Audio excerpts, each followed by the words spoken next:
From the studios in San Diego, California, this is Frank Fired Up here on the Mixed Up Sports Network, coming to you live here on this uh, Tuesday, October 25th, 2016. Boy, you're almost at the end of October. You got about a week before November 1st, which means 2 weeks before the presidential election. God help us.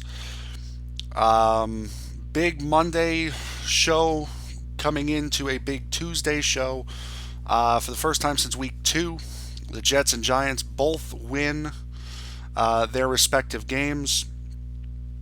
World Series Game 1 tonight will go up against the start of the NBA season this evening. NHL finishing up its second week. College football, of course, and a lot on Josh Brown, a lot on that situation that's happening, that's really been going on all morning. A lot on the World Series, which is where we'll begin today. And with Game 1, of course, starting tonight at 8 o'clock in Cleveland, John Lester going up against Corey Kluber for the Cleveland Indians this evening. Lineups have not been announced, but we do know that Kyle Schwarber is on the lineup. It is on the roster, pardon me, for the Chicago Cubs for the World Series. So he made it back just in time after tearing his ACL, and what was it, his ACL and LCL or UCL in the first week of the season. He made it back just in time for the World Series. You would expect him to be in the lineup this evening. Expect Jason Hayward to be in the lineup this evening as well, after batting .071 in the NLCS against the Dodgers. But if you look at this World Series matchup, again, we haven't been on since the Cubs won. We haven't been on since the day the Indians clinched their World Series. So the last time we were on since then, the Cubs have clinched, and a lot of talk has gone on about this World Series, which, if you look at it from a Major League Baseball standpoint, Major League Baseball has already won this World Series. When you market it the way you very easily can market this World Series, which is the streak versus the streak, 108 years versus 68 years, the longest active drought in Major League Baseball versus the longest active drought in the American League. This is about as profitable a World Series that Major League Baseball will ever have. A lot of eyes are going to tune in on this series. Forget about Cleveland having not been here in a long time. Forget about it being 71 years since the Cubs were even in the World Series. A lot of eyes are going to be focused on this World Series just to see which streak ends. Is it going to be the Cleveland Indians? Is it going breaking their 68-year streak? Is it going to be the Chicago Cubs who break their 108-year streak? And by just breaking their 71-year streak, this eliminate. Now you have to think, as a Chicago Cubs fan, this eliminates the Billy Goat. It has to. Has to eliminate the Billy Goat. This eliminates Shea Stadium in '69 with the Black Cat. This has to eliminate Bartman, because those were all things that kept you in those 71 years. These are all things that kept you from just making it to the World Series. Those things kept you from making it. Now you're here. You have overcome the most famous of obstacles.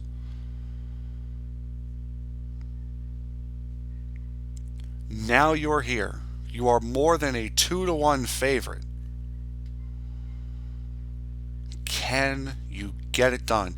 And you cannot say I'm rooting for the Cleveland Indians. I've said it. I said it back in March, and I've said it many times over these last couple weeks. I have picked the Cubs since even before spring training. I picked the Cubs to win this World Series.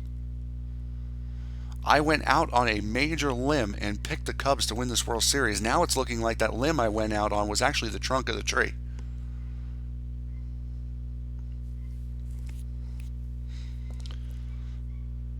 This series, I'm the kind of guy who usually I'm out of interest in baseball by this point because typically the Mets are out at this point.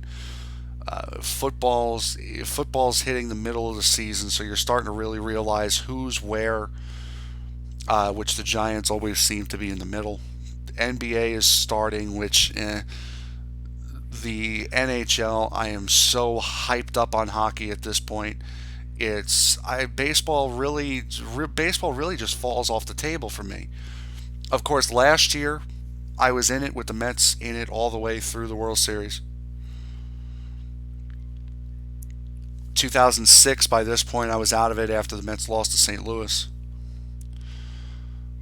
I will be in on every single pitch of this World Series. Not because I have the show and I want to sound like I actually know what I'm talking about, which I've listened back to some of my earlier recordings and I don't know how I made it through some of them, but I want to see. And you are going to get a lot of people like me who are here just to see history be made. Can it be done? Can the Chicago Cubs break this 108-year drought and not be the lovable losers anymore? All the focus this series, all of the focus, and you can't deny it, even as a fan of the Cleveland Indians, you cannot deny that all of the focus on this World Series, and if you're an Indians fan, this might actually benefit you. All of the focus in this World Series has been on the in the lead up to this World Series has been on the Cubs. You have heard next to nothing about the Cleveland Indians from the major media outlets. And you could say, oh, it's favoritism, oh, it's this, it's that. But, I mean, let's be honest here. 108 years, that is the storyline. You cannot sit there and tell me that a team that has not won a World Series in 68 years has more into it than a team that hasn't won it in over a century. That and the Cubs, straight up, are just a better team. They are the best team in baseball, period. I was listening to Francesa, a caller this morning on Francesa asked what is the difference between the two high-powered offenses that Cleveland beat and the Cubs. What are the difference between those three teams? And Francesa said simply, the Cubs are the best. Boston and Toronto both had fatal flaws that Chicago does not have. You look everywhere on the Chicago Cubs team, you cannot find a single problem with them.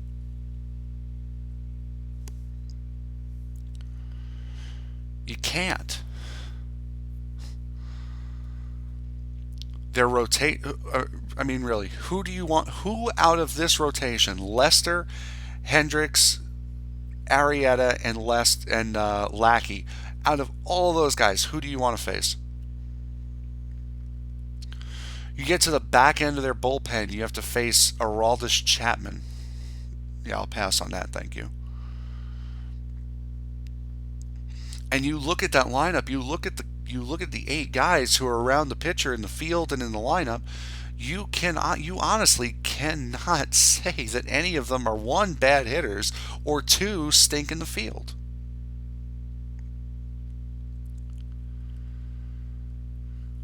The Cubs are about as complete a team as you can find. Not to say the Indians aren't a complete team. They are. They made it this far.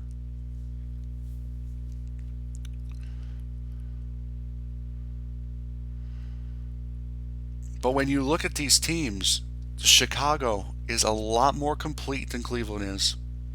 Chicago is a lot better than Cleveland is. And again, I'm not just hyping myself up here because I picked them. They are better. They're a lot better. The one guy that Leicester is going to have to watch out for tonight is Mike Napoli. Napoli is 3 for 4, 2 home runs, and 5 RBIs off of Leicester.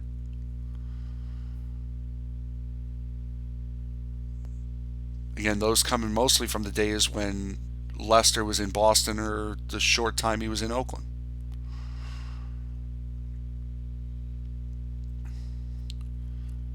Napoli is really the only one that has hit Leicester, and he is the only one that really Leicester is going to have a problem with tonight. The question is, how can he limit that problem? You can walk him a bunch of times, sure. You can just take the bat out of his hands completely. That's an option.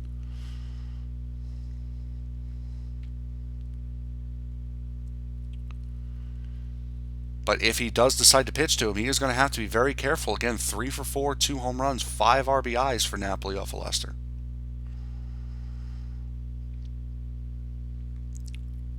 That and Rajai Davis has a lot of at-bats against him. He's got 40 at-bats against him. Partially because, mostly because of Leicester's time in Boston and Davis's time in Toronto. That in 325 of 40 at-bats off him, a home run, 4 RBIs, and Rajai Davis is not a home run hitter.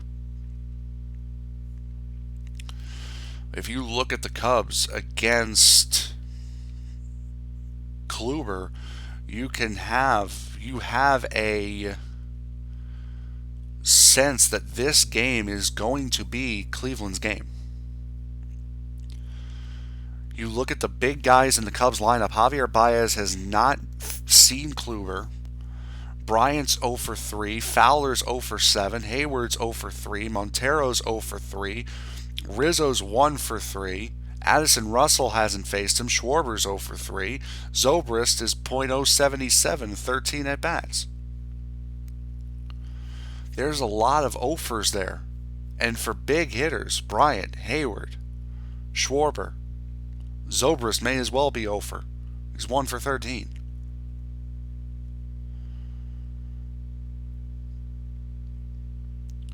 Rizzo has an RBI off him and 1 for 3. That's the best.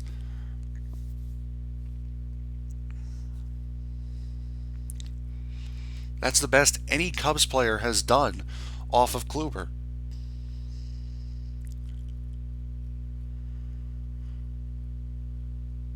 So as you enter this series tonight, it's going to be a packed house. Even with the Cleveland Cavaliers getting their rings and raising the banner just across the street, even with that, it is going to be a packed house in both buildings in Cleveland tonight.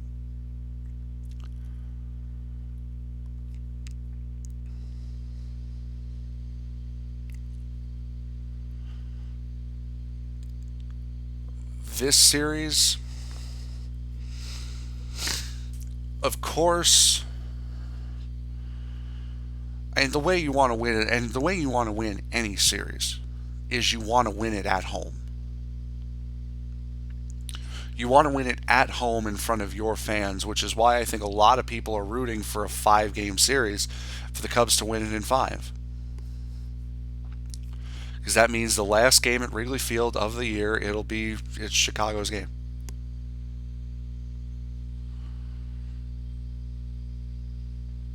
Of course, that's the way you'd like it to end, but to be honest, I think this could go 6. This is going to go either 5 or 6, and I believe it will go Chicago's way. Chicago will do its damnedest to make sure it just stays at 5. But I have a feeling this could go 6.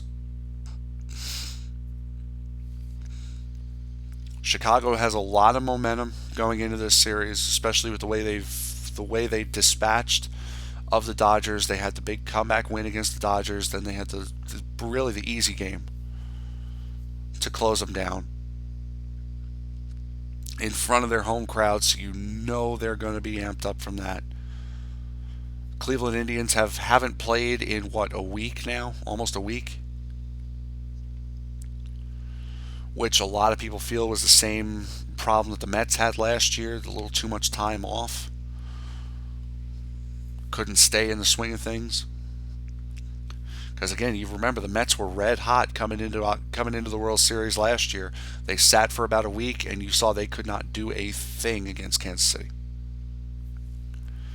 Again, I understand they blew late leads in every single game, but they were not the high-powered hitting team that they were going into the series. Will the same thing happen to the Cleveland Indians? So again, my official prediction, I would say this goes either 5 or 6 Cubs winning. And the 108-year streak will come to an end and not the 68-year streak. Again, this is one of the most marketable World Series we've had in quite some time. Really think back to 2004 with the Red Sox. They're 86 years. Now you double down on the long streaks.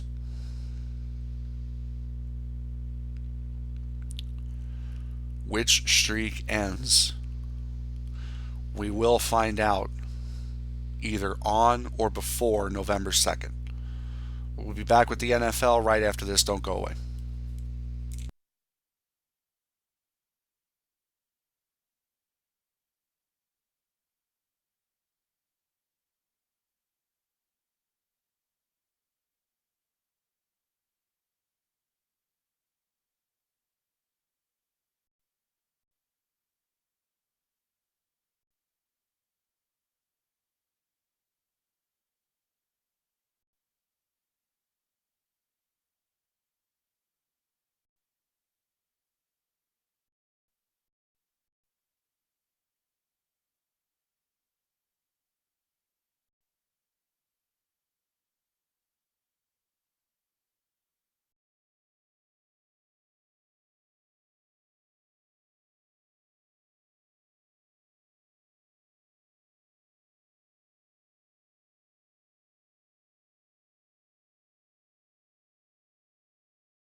All right, we're back. Do apologize for that.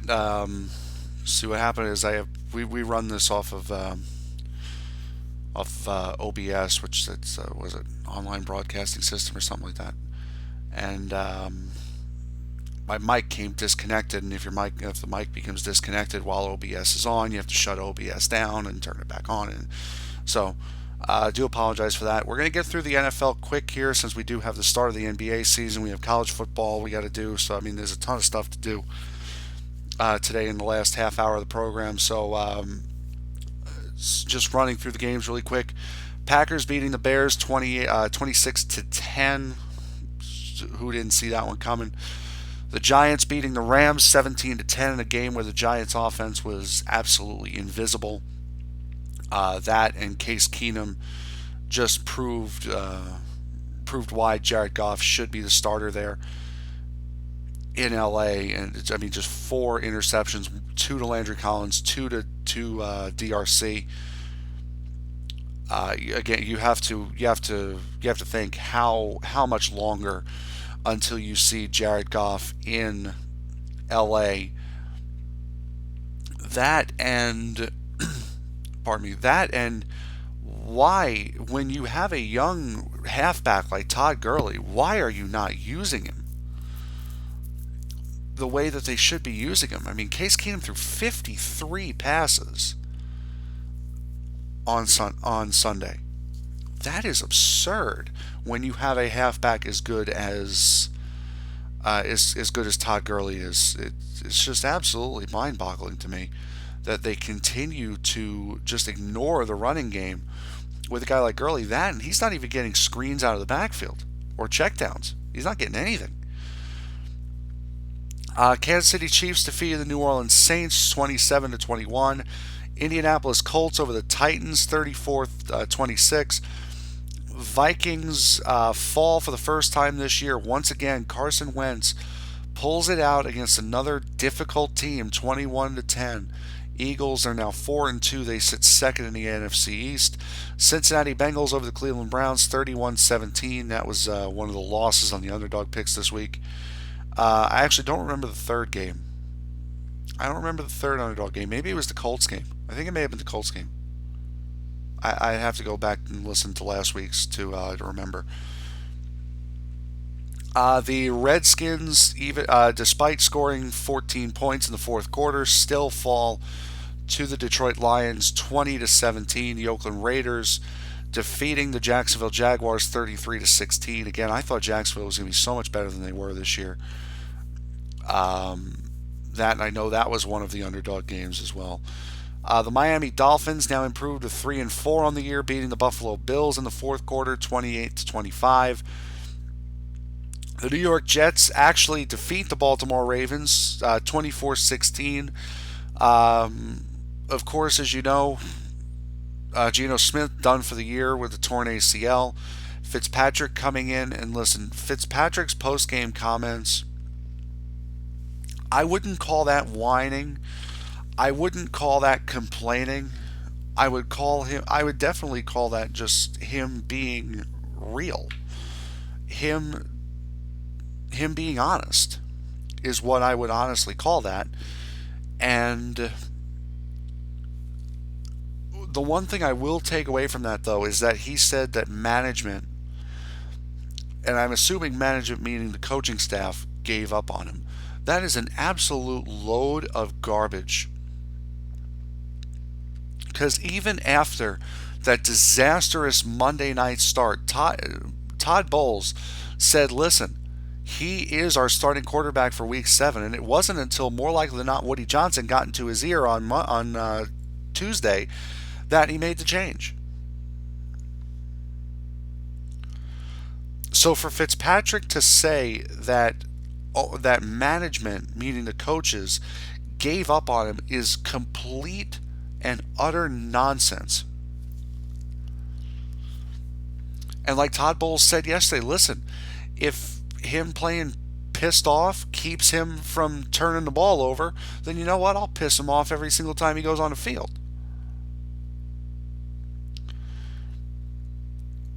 again, I said it last week. He would not be in that situation if he hadn't thrown 10 interceptions to 2 touchdowns in 4 weeks.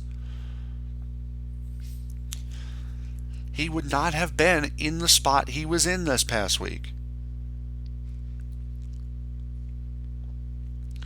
Tampa Bay Buccaneers defeat the San Francisco 49ers 34-17. Now, this is another interesting game. The San Diego Chargers defeat the Atlanta Falcons 33-30 in overtime. This game, I think, bought Mike McCoy the rest of the year. This game bought Mike McCoy the rest of the season. And the reason why I think that is because this was a game against a very hot Atlanta Falcons team, a very good Atlanta Falcons team. And I understand they were 4-2 going into this game. They were a very hot, very good Atlanta Falcons team that San Diego Charger team, really, with the way they played in the fourth quarter, had no business beating. And this time it was the second quarter that bit them. They allowed 21 points in the second quarter. If they limit that second quarter down to maybe 10, that game doesn't go into overtime and the Chargers win outright.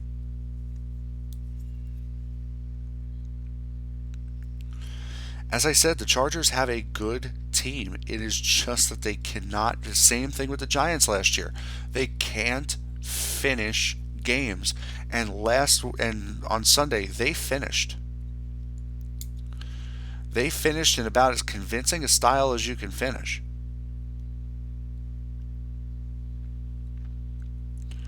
So a very good job to the San Diego Chargers in a game that, again, I think bought Mike McCoy the rest of the season. I think it bought Mike McCoy the rest of the year, and if it didn't, they're going to use the rest of this season as his evaluation as to whether or not they bring him back next year. I think that is the route that the San Diego Chargers are running down right now. The New England Patriots, as you would have assumed, beating the Pittsburgh Steelers 27-16. The Seattle Seahawks and the Arizona Cardinals played a sleeper, a 6-6 tie.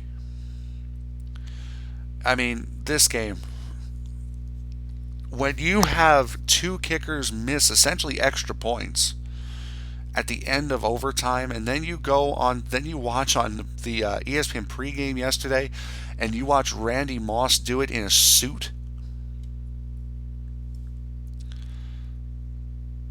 I mean, that just goes to show how bad those how bad those two kickers played.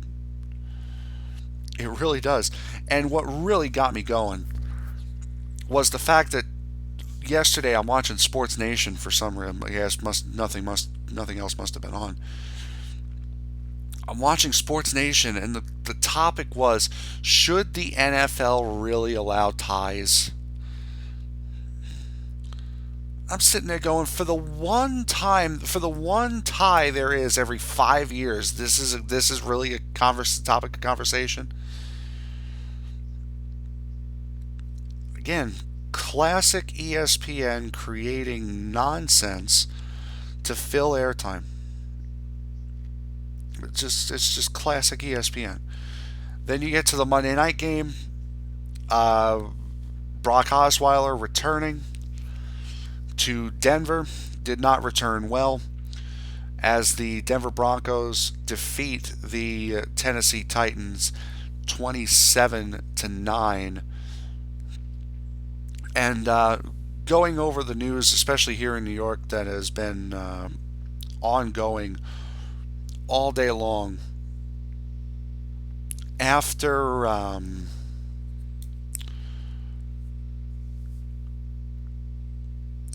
the domestic violence case was brought back up prior to this week for Josh Brown.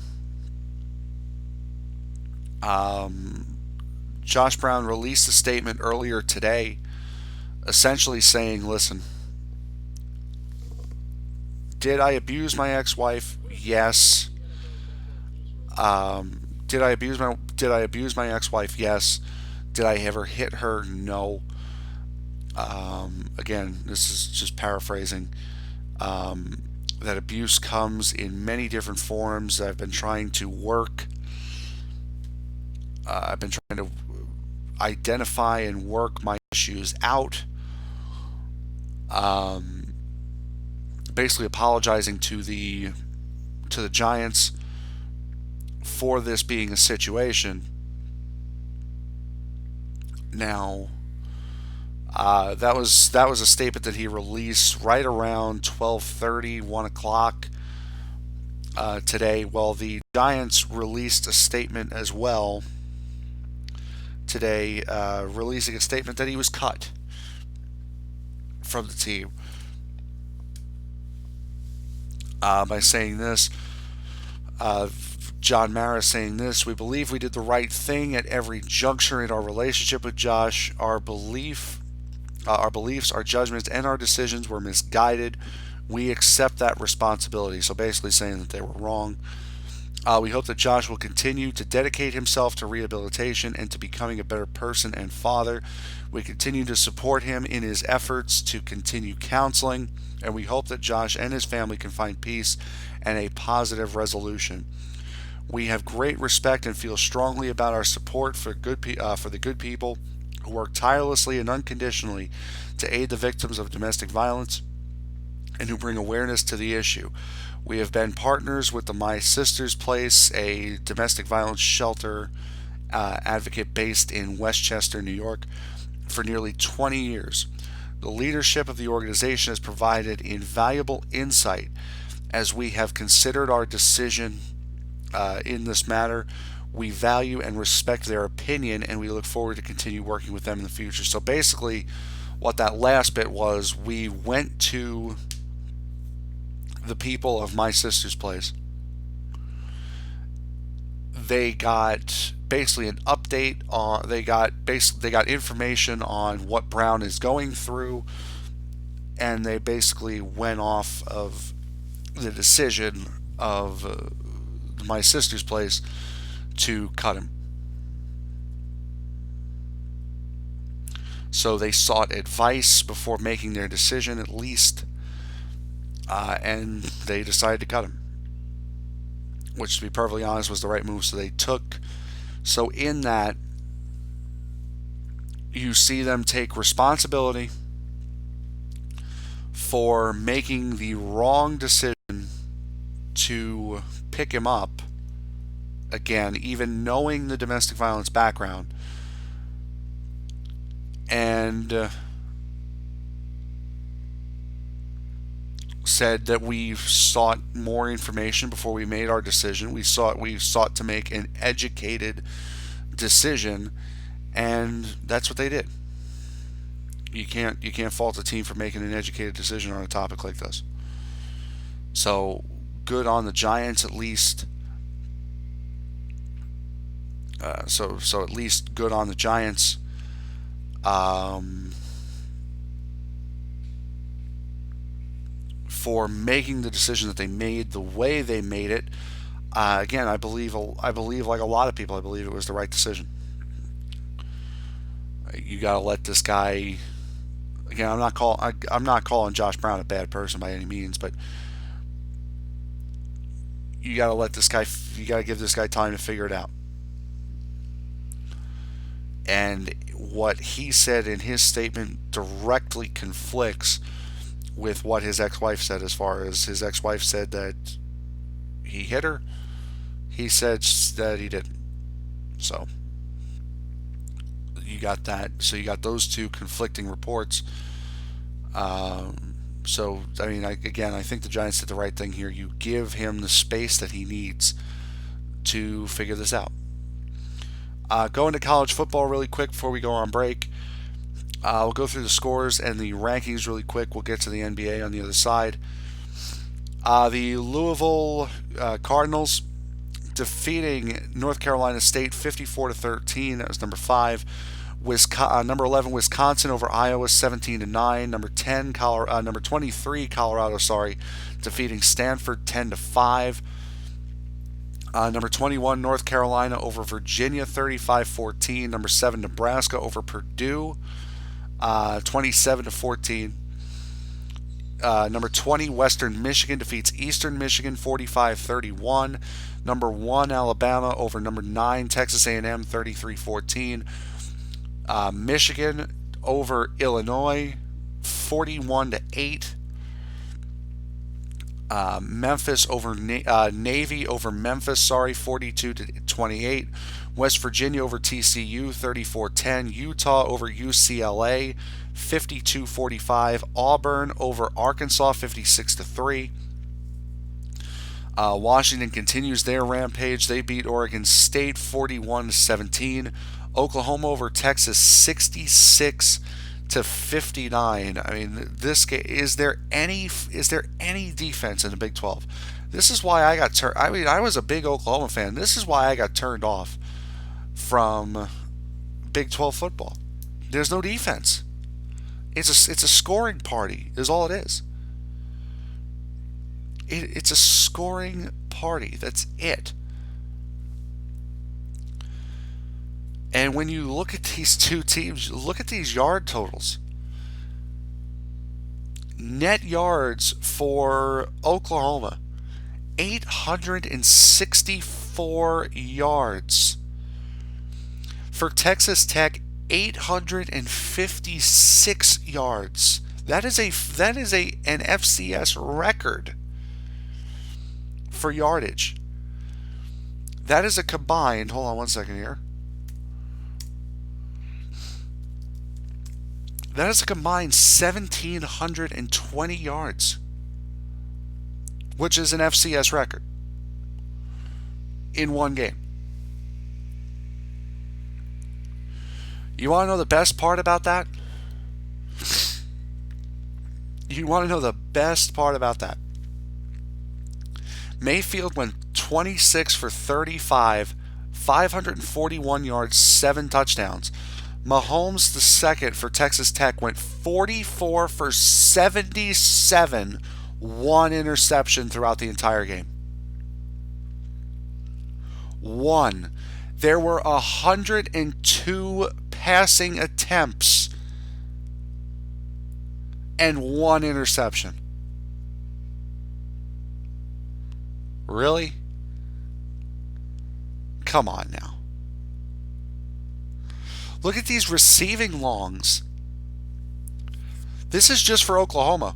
Westbrook, 202 yards, 9 catches for two touchdowns, 52 yards his longest. Mixon, 4 for 114, 3 touchdowns, 56 yards was his longest. Cote for Texas Tech, 9 for 155, 1 touchdown, 56 was his longest. Giles, 8 for 144, 2 touchdowns, 41 was his longest.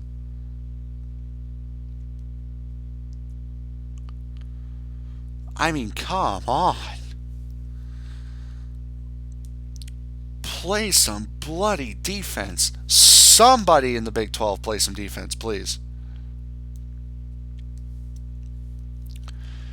Penn State, on 17 points and a blocked field goal return for a touchdown in the fourth quarter, defeat Ohio State 24-21. Thank you very much. LSU over Ole Miss 38-21. Virginia Tech over Miami 37-16. Boise State over BYU 28-27. Those are the finals for week 8. Quick go through of the rankings.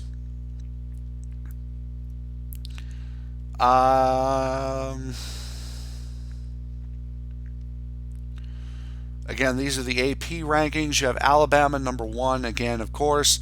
Michigan 2, Clemson 3, Washington 4, Louisville goes from 7 to 5, Ohio State goes from 2 to 6, Nebraska goes up to 7, Baylor up to 8, Texas A&M goes from 6 to 9 with the loss against Alabama, West Virginia goes from 12 to 10, Wisconsin goes from 10 to 11 after their win. Florida State up to 12, Boise State 13, Florida 14. Auburn goes from 21 to 15. Oklahoma stays stagnant at 16. Utah up from 19 to 17. Tennessee remains standing at 18. LSU goes from, I believe, unranked to goes from 25 to 19. Western Michigan stays at 20. North Carolina up to 21. Navy from 24 to 22. Colorado from unranked to 23rd. Penn State now ranked 24 from unranked. Didn't even get a vote last week. Now they're ranked at 24. And then Virginia Tech now ranked at 25. Other teams receiving votes: Washington State, Houston, Oklahoma State, Arkansas, Troy, USC, Pitt, San Diego State, and SMU also receiving votes. SMU is 3-4 on the season, and they received one vote for the top 25. We'll be back right after this with the NBA.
All right, we're back. This is the time of year again as the NBA season kicks off. There are three games this evening. The New York Knicks taking on the Cleveland Cavaliers. The Cavs will get their rings this evening. The Utah Jazz and the Portland Trail Blazers at 7 Eastern. And then you have the Spurs at the Golden State Warriors tonight. That'll be the second game on TNN. I'm sorry, on TNN. Wow. When did TNN change to Spike TV? What was that? 15, 16 years ago now? My goodness. I can't believe I said TNN. TNT. The Knicks and the Cavs will be on TNT really in about, a half hour from now. As their season starts. To be perfectly honest, I mean this is not going to be an interesting season whatsoever. It's a year where you already know what the finals are going to be. The Golden State Warriors versus the Cleveland Cavaliers again. Was this now going to be the second or third straight year now that the Cavs and the Golden State Warriors will play each other in the finals? The only reason why you would watch this season is for interest to see who they have to go through in order to get where they really should already be put. Because there's no team better in the East, or even really remotely close to the Cavaliers in the East, or to the Golden State Warriors out in the West. Maybe you could put San Antonio in that spot. I wouldn't. You could possibly put Boston, maybe Toronto in the East. I wouldn't do that either. For New York fans, I mean, this is going to be a year where you are going to want to shy away from the Nets. Don't focus on anything going on in the Barclays Center unless it's the Knicks. And really, you're watching the Knicks. The focus of this season is going to be on the Knicks, and a lot of talk on this program is going to be the Knicks. I mean, when you look at the team that the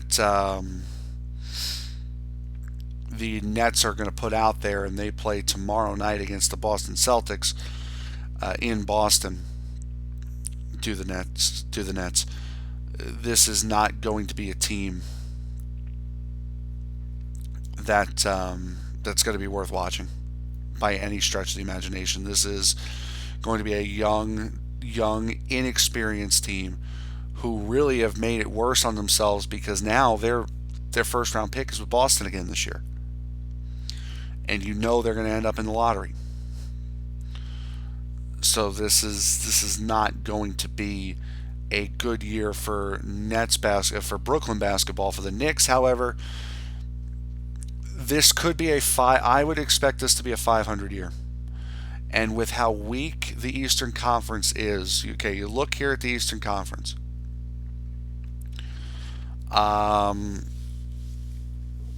We'll look at the Eastern Conference standings this year. Okay. 76ers, don't know what they're going to be yet. More likely than not, they're going to be garbage. The Milwaukee Bucks could be a playoff team. The Bulls, you would expect to be a playoff team. The Cavaliers, you would expect, are going to be number one, so that's 3. Boston, you would expect to be there. Atlanta could possibly be there. So you've got 5 of the 6. You got 5 of the 8 right there. The Heat are going to be nowhere. They're not going to play Chris Bosh. The Heat are more likely not going to try to tank it out this year. The Hornets, I don't expect the Hornets to be there. The Orlando Magic, no. The Pacers will. They should be there. The Pistons, I don't think so. The Raptors, I would assume yes. And the Wizards are going to be right around there. 500 could give the Knicks the 8th spot in the East. Or a game or two over 500 could give the Knicks the 8th spot in the East. The Knicks, I would expect the Knicks, if everyone stays healthy, they're not going to win 50 games this year, but they will be over 500. would be my assumption. The Nets are going to struggle to win 20 this year. That is how bad the Knicks, that's how bad the Nets are going to be. They are going to be on the 76ers level. They are going to be on the level of the Lakers last year. They are going to be on the level of they're going to be on the level of the Timberwolves.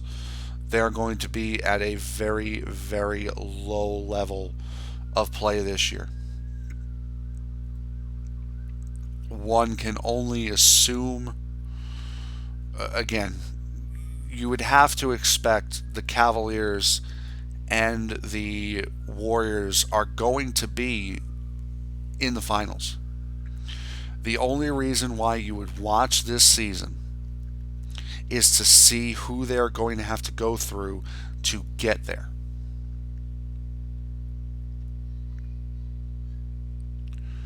This is not, I mean, if you are this is part of the reason why a lot of people are the interest in the NBA is falling, because it is the same two teams. It is a game more so than any other sport. It is a game where the all-stars, the superstars of the team run it, and the best teams always win, or are always in the finals. Especially this year, there's nobody on the level of the Cavaliers. There's nobody on the level of the Warriors. There is nobody on the level of those two teams that can compete with them on a night in, night out basis. The over under for Golden State is at 66, which is incredible. Some places even have their over under at 75, which is absurd. That, and think you are going to have a loose LeBron James who has accomplished his career goal of bringing a championship to the Cleveland Cavaliers. You are going to see a LeBron James that has absolutely zero pressure on him this year. He is going to be a dangerous, dangerous individual this year. And with that, we will end the program today.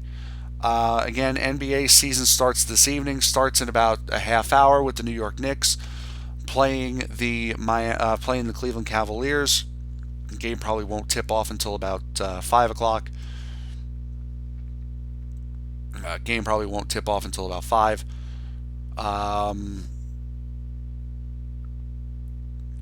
Game 1 of the World Series beginning tonight. So we will have analysis on both of those games, including the NHL this evening.